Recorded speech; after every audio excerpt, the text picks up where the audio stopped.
A resolution vote by MEPs has highlighted the issue of Malta selling passports. Dawn huma siltiet li xandru fuq l-istazzjon televiżiv Euronews, servizz dedikat għal bejgħ taċ-Ċittadinanza Maltija. EU Justice Commissioner Viviane Reding told MEPs citizenship must not be up for sale. So in general, let me raise a question. Do we like the idea of selling the rights provided by the EU treaties? My answer is certainly not. Citizenship must not be up for sale. 48 sija wara d-dibattitu fil-Parlament Ewropew u 24 sija wara l-vot, il-kritika fil-konfront tal-iskema tal-Gvern Malti għadha għaddejja.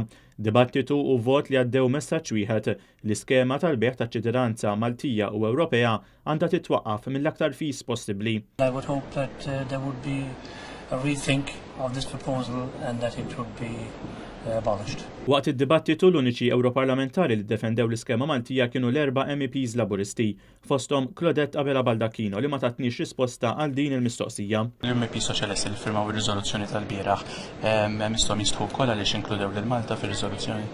Inti rajta riżoluzzjoni? Semma tliet darbiet Malta. Misthom jistħu wkoll l-MEP Soċjalisti? Rajta riżoluzzjoni? Tissemma tliet darbiet Malta. Minnaħa tiegħu Jonathan Montalto esprima riservi tiegħu dwar din l-iskema. Aħna napprezzaw illi hija liġi li jista' jkollha komplikazzjonijiet, li jista' jkollha riperkussjonijiet ukoll fuq l-Ewropa bla dubju ta' xejn.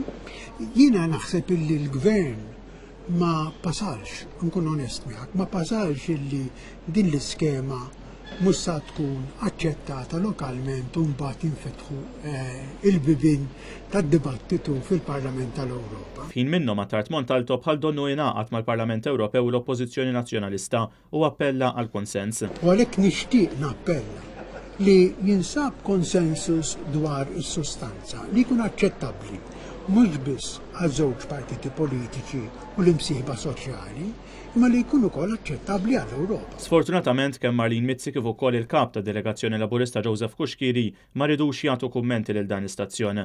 Iżda Joseph Kuxkiri għażel li jikkumenta fuq Facebook u qal li huwa gbur li l-grupp tas-Soċjalisti ivvota miegħu u ma sħabu il-Laburisti Maltin. Dan minkejja li r-riżultat tal-votazzjoni b'90% tal-MEPs jivvotaw favur ir-riżoluzzjoni juri li kienu biss 2 il-membri tal-Grupp Soċjalista li Kuxkiri u sħabu irnexxielhom jikkonvinċu.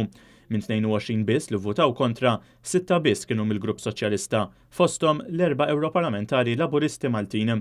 Il-bqija kienu ġejjin minn partiti oħra żgħar, il-maġġoranza tagħhom partiti tal-lemin estrem bħall-MEP Franċiża Marine Le Pen. Fost dawn kien hemm ukoll l-Ewroparlamentari Olandiż Daniel van der Stoep li fid-dibattitu tal-erba' qal li l-partit tiegħu jixtieq li jitlaq mill-Unjoni Ewropea. Il-partit tagħna jixtieq li aħna nitilqu. The Maltese one is unique in that applicants don't have to actually live in Malta at any stage and can get their papers after just 6 months.